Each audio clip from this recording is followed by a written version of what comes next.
पीछे बैठे हैं, ऊपर बैठे हैं, वो सभी को प्रणाम कर कर मेरी बात की शुरुआत करना चाहता हूं। मित्रों, ये दार्जिलिंग देश के सबसे खूबसूरत शहरों में से एक, सबसे खूबसूरत स्थानों में से एक और देश के सबसे पुराने स्थापित शहरों में से एक। देश में सबसे पहली बिजली 1897 में हमारे दार्जिलिंग के अंदर आई थी, सबसे पहली। 1850 में यहां पर दूसरी नगर पालिका बनी, म्युनिसिपैलिटी बनी।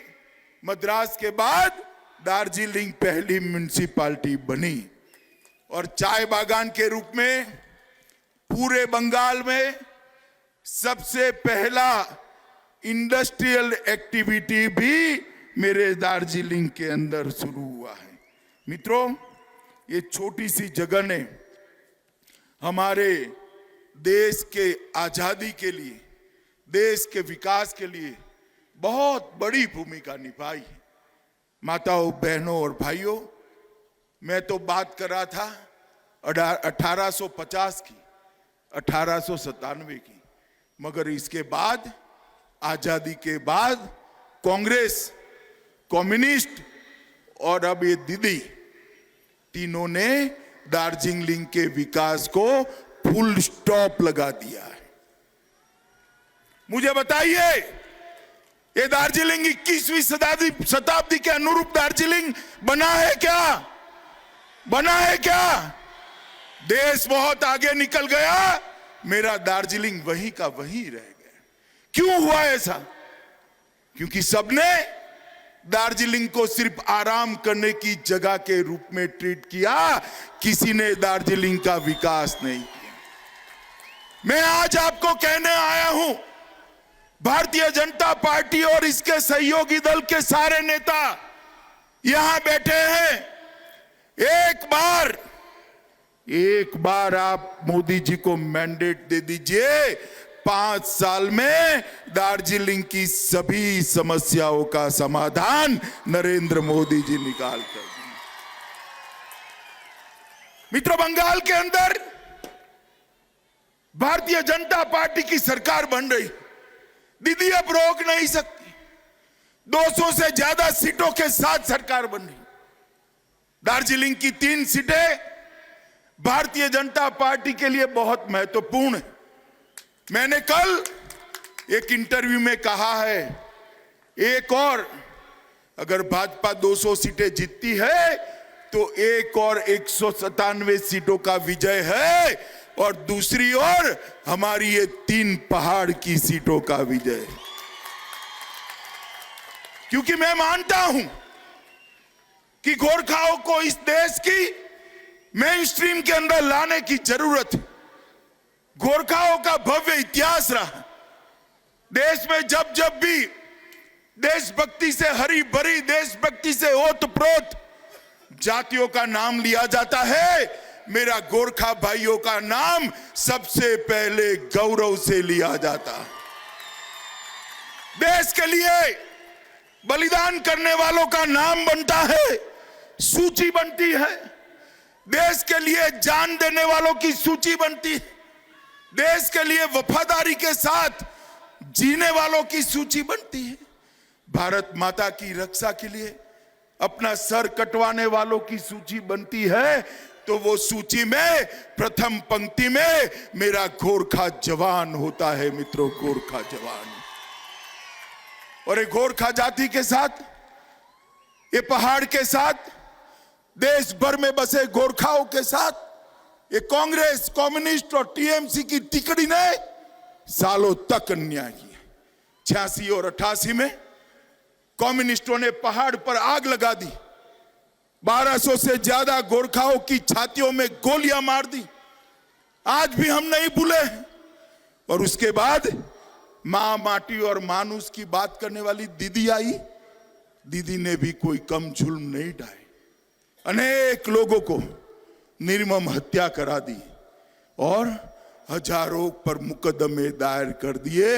मित्रों, उसने मुकदमे राजनीतिक रूप से कुछ लोगों के सिलेक्टिवली वापस लिए।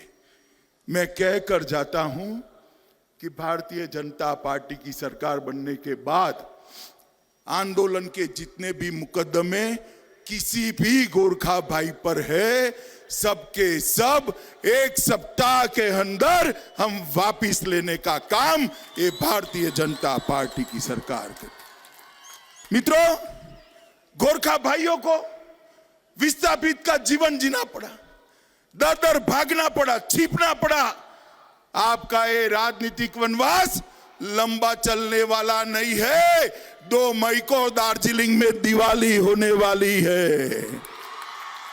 2 मई को ये पहाड़ पर आग नहीं लगेगी। 2 मई को ये पहाड़ पर दिए जलकर उत्सव मनाया जाएगा, उत्सव मनाया जाएगा। गोरखाओं के साथ न्याय केवल और केवल भारतीय जनता पार्टी ही कर सकती है, क्योंकि भाजपा, भारतीय जनता पार्टी और गोरखाओं का गठबंधन हमने नहीं बनाया है, आपने नहीं बनाया है। भाजपा और गोरखाओं का गठबंधन ईश्वर ने बनाकर जमीन पर उतारा है। ये पवित्र गठबंधन है। ये गठबंधन को ताकत देने के लिए आज मैं यहां आया हूं।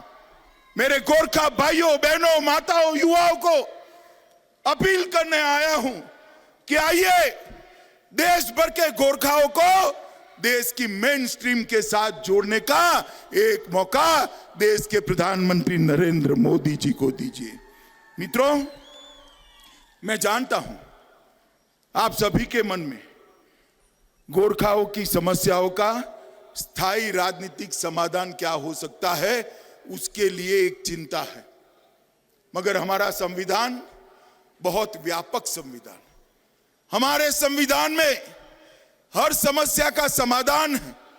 मैं आज इस पवित्र दिन पर आप लोगों को वादा कर कर जाता हूं कि गोरखा समस्या का स्थायी राजनीतिक समाधान भारतीय जनता पार्टी की दोनों सरकारें, केंद्र सरकार और बंगाल की सरकार मिलाकर निकालेगी। आपको अब आंदोलन नहीं करना पड़ेगा। छूटी हुई 11 गोरखा उपजातियों को एसटी का स्टेटस चाहिए। सालों से मामला लटक रहा है, ना बंगाल सरकार ने चिंता की, ना भारत सरकारों ने चिंता की।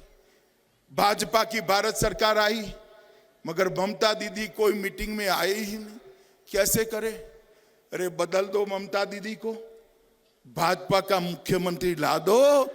11 गोरखा जातियों को अनुसूचित जनजाति का, एसटी का स्टेटस देने का काम ये भारतीय जनता पार्टी की सरकार करेगी। मित्रों, हम चाय बागान की पीड़ा से अवगत है। पर्जा पट्टा का आपका वेदना हम जानते हैं। पीढ़ी दर पीढ़ी चाय बागानों में काम करने के बावजूद, पीढ़ी दर पीढ़ी सिनकोना बागान में काम करने के बावजूद पर्जा पट्टा नहीं मिलता है। हमने तय किया है कि पर्जा पट्टा 6 महीने के अंदर हर गोरखा भाई बहन को देने का काम हम करेंगे। चाय बागान के मजदूरों के लिए अभी अभी जो बजट नरेंद्र मोदी सरकार ने रखा, उसमें 1000 करोड़ रुपए की घोषणा की। 1000 करोड़ रुपया चाय बागान के मजदूरों के, हमारे श्रमिकों के लिए, उनके रहने के घरों के लिए, उनके लिए अच्छे हेल्थ सेंटर बनाने के लिए और उनके बच्चों की प्राइवेट स्कूल बनाने के लिए भारतीय जनता पार्टी खर्च करने वाली है। मित्रों, खर्च। और चाय बागान के श्रमिकों का वेतन, हम आज तक जो शोषण हुआ हो चुका है, चाय बागानों के मजदूरों का वेतन हम बढ़ाकर 350 रुपये तक ले जाने का हमारे संकल्प है। दार्जिलिंग की सबसे बड़ी समस्या पीने का पानी, इसके कई रास्ते हैं। पहाड़ है, पानी को बचाने के कई रास्ते हैं, मगर किसी ने करा नहीं है। गांव में, शहर में जल संचय के काम के माध्यम से एक सुंदर व्यवस्था कर 600 करोड़ रुपया इन्वेस्ट कर भारतीय जनता पार्टी की सरकार दार्जिलिंग के पीने के पानी की समस्या का हम गंभीरता के साथ रास्ता निकालने वाले हैं। 600 करोड़ रुपए। सबसे ज्यादा बारिश होती है ऐसा क्षेत्र है मेरा दार्जिलिंग। ये पहाड़, इसके जल संचय की व्यवस्था नहीं की, संचित करे हुए जल को घर तक पहुंचाने की व्यवस्था नहीं की, संचित किए हुए जल को शुद्ध करने की व्यवस्था नहीं की। ये सारी व्यवस्था है, असंभव नहीं है। दिल में प्यार चाहिए क्षेत्र के लिए, दिल में लगन चाहिए। पानी पीने के लिए, घर के पानी के लिए माताओं बहनों को जो तकलीफ पड़ती है, इसके लिए मन में दर्द चाहिए। वो दर्द नरेंद्र मोदी जी के दिल में है मित्रों, वो दर्द नरेंद्र मोदी जी के दिल में। ये सिंकोना के सारे पार्क सिकुड़ रहे, औषधियों के सारे पौधे मर रहे, इसके अंदर नए प्रकार की औषधियों को लगाया नहीं जाता। आयुर्वेद दुनिया भर में बढ़ रहा है, मगर ये औषधीय पार्क मर रहा है। मैं आपको वादा करता हूं, सिंकोना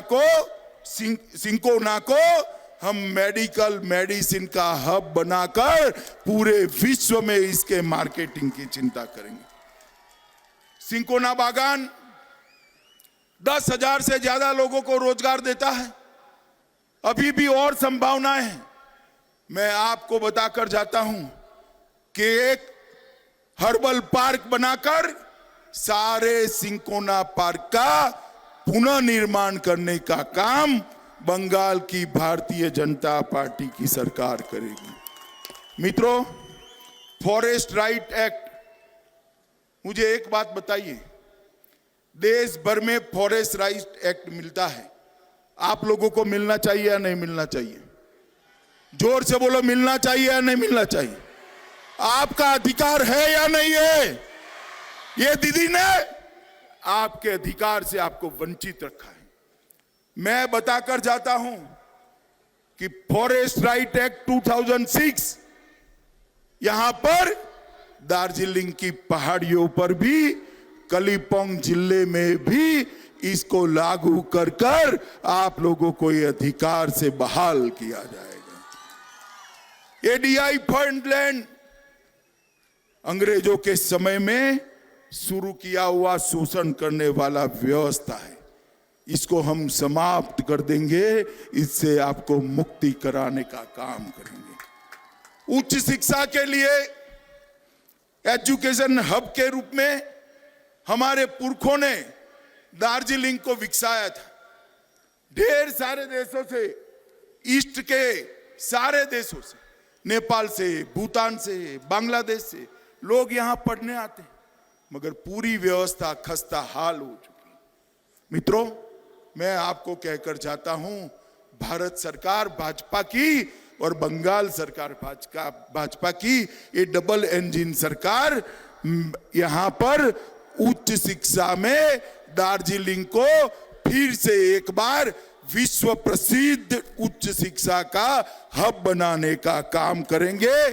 और इसके साथ साथ पहाड़ उतरते ही उत्तर बंगाल के अंदर एक सेंट्रल यूनिवर्सिटी की स्थापना करने का काम भी भारतीय जनता पार्टी करेगी। पर्यटन के विकास के लिए 1,000 करोड़ का विशेष पैकेज हमने उत्तर बंगाल के लिए इंगित किया है, जिसमें हिमालयन बौद्ध circuit, queen of hills circuit और राजवंशी पर्यटन सर्किट के माध्यम से ये पूरे पहाड़ को विश्व भर के पर्यटक यहां आए ऐसा बनाएंगे। कोई राजवंशी पर्यटक सर्किट में आएगा तो मेरे गोरखा भाई बहनों से हाथ मिलाए वगैरह वापिस नहीं जाएगा, वो जरूर दार्जिलिंग आएगा। कोई हिमालयन सर्किट में आएगा तो दार्जिलिंग जाए बगैर वापिस नहीं जा सकता है। कोई क्वीन ऑफ हिल्स में आएगा तो दार्जिलिंग के अंदर उसको रहना ही पड़ेगा, आपका खाना उसको खाना ही पड़ेगा। मित्रों, हमने तय किया है आतिथ्य व्यवसाय के लिए हर घर के अंदर पर्यटकों को रखने के लिए एक योजना लेकर आएंगे और 50 लाख तक की लोन जो पर्यटक आतिथ्य के लिए सब्सिडाइज करना चाहते हैं उनको सब्सिडाइज कर लोन देकर रोजगारी का निर्माण करने का काम भी भारतीय जनता पार्टी, और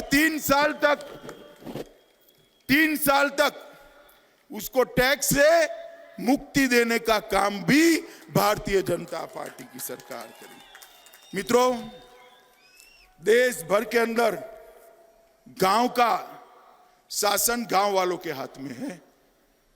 ये पंचायती राज ये गांधी जी की कल्पना थी। डेमोक्रेसी, लोकतंत्र तब तक परकोलेट नहीं होता जब तक पंचायती राज अस्तित्व में नहीं आता।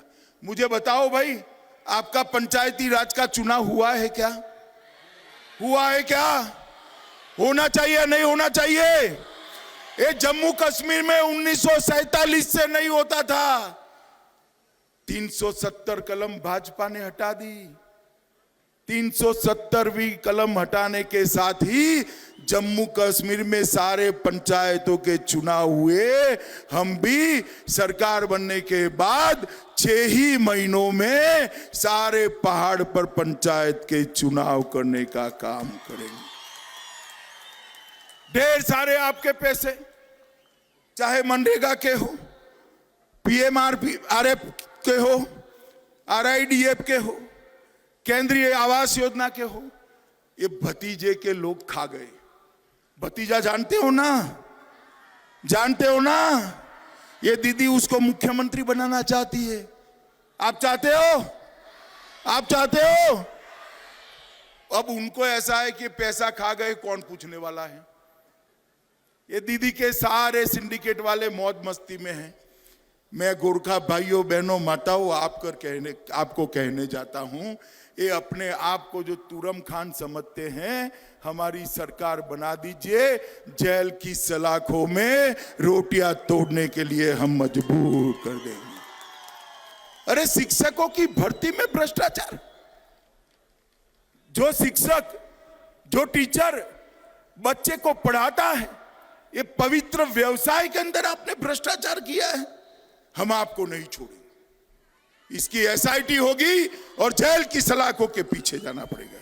मित्रों, हम एक बात मैं आपको बताता हूं, दार्जिलिंग का अधिकार है कि दार्जिलिंग म्युनिसिपैलिटी को दार्जिलिंग म्युनिसिपल कॉरपोरेशन में बदलना चाहिए, और हमें आपके अधिकार की पुष्टि करते हैं। भारतीय जनता पार्टी की बंगाल सरकार बनने के बाद दार्जिलिंग म्युनिसिपैलिटी को दार्जिलिंग म्युनिसिपल कॉरपोरेशन में बदलने का काम भारतीय जनता पार्टी। हम चाहते हैं कि देश भर में जो गोरखा भाई यहां के हैं और जो नेपाली भाई नेपाल से आए हैं, वो भी मेरे अपने हैं, मेरे भाई है। कोई उसको कुछ भी डराए, डरिएगा मत। गोरखाओं और नेपालियों के सम्मान के लिए भारतीय जनता पार्टी किसी के भी साथ लड़ाई कर सकती है। मैं आज आपको बताने आया हूं, हम गोरखा भाषा को बंगाल की सहभाषा के रूप में स्थापित कर ऑफिशियल भाषा का दर्जा देने का काम करेंगे। प्रसार भारती, दूरदर्शन नेपाली में अलग टीवी चैनल बनाकर आपके एजुकेशन और आपके मनोरंजन के लिए काम करेंगे। अभी मुझे तो मालूम ही नहीं था। कल मैं गया रोड शो में, हमारा प्रत्याशी, क्या नाम है उसका, शुभ प्रताप, मेरे कान में घुसुरफू करे कि भाई साहब NRC। मैंने कहा भाई एनआरसी कहाँ है, कौन लाने वाला है? अभी तो कोई योजना ही नहीं। कि नहीं भाई साहब, एनआरसी आएगा तो गोरखाओं को तकलीफ होगी। ये दीदी आपको डरा रही है और डरा कर उसके जुर्म आप भूल जाओ ऐसा करना चाहती है। मगर गोरखाओं पर जो जुर्म किया ना दीदी, गोरखा भूलेंगे नहीं। भूलेंगे क्या? भूलेंगे क्या? देखो मैं आपको स्पष्टता कर कर जाता हूं, एनआरसी की अभी कोई बात ही नहीं है, मगर भविष्य में भी आएगी। कोई गोरखा का बाल बांका कोई नहीं कर पाएगा। कोई आपको डराने के लिए आए, मेरे नाम से कहना कि देश के गृह मंत्री ने कहा है गोरखाओं को डरने की जरूरत नहीं है। ये अफवाहें फैलाकर अपनी राजनीतिक रोटियां सेकना चाहते। मैं इस मंच से दीदी को कहना चाहता हूं, दीदी एक गंदी राजनीति अब नहीं चलेगी। गोरखा युवा जागरूक हो चुका है। गोरखा युवा आपके खिलाफ लड़ेगा। गोरखा युवा अत्याचारों का हिसाब किताब करेगा। क्या डराना चाहती हो? इस तरह से डर जाएंगे क्या? मैं आपको कहता हूं, गोरखा इस देश की शान है, इसका बाल भी बांका नहीं हो सकता। कोई गोरखा कभी घुसपैठिया हो नहीं सकता। ये उसी की ही भूमि है, जितनी मेरी है उतनी आपकी है।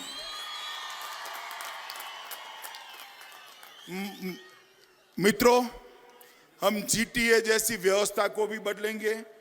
और आप फिर से एक बार मैं कहना चाहता हूं कि बीजेपी ही गोरखा समस्या का, पहाड़ की समस्या का स्थायी राजनीतिक समाधान ला सकती है। बीजेपी ही ला सकती है। मैं आप सभी को दो हाथ जोड़कर विनती करने आया हूं।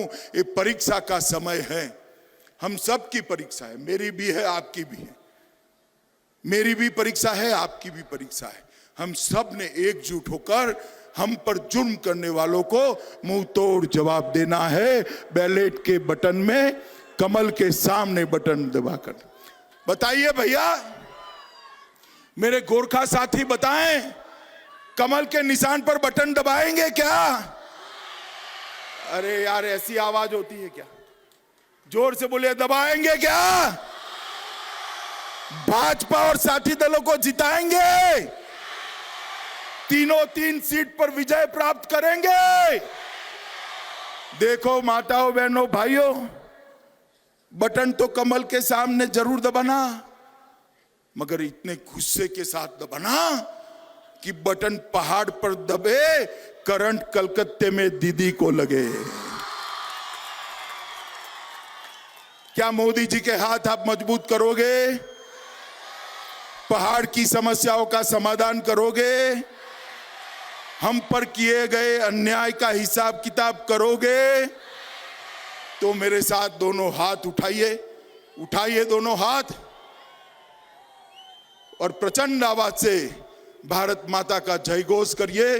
भारत माता की, भारत माता की, भारत माता की जय। गोरखा, जय गोरखा, जय गोरखा। वंदे वंदे वंदे। आप सभी का बहुत बहुत धन्यवाद। आप सभी को बहुत बहुत शुभकामनाएं।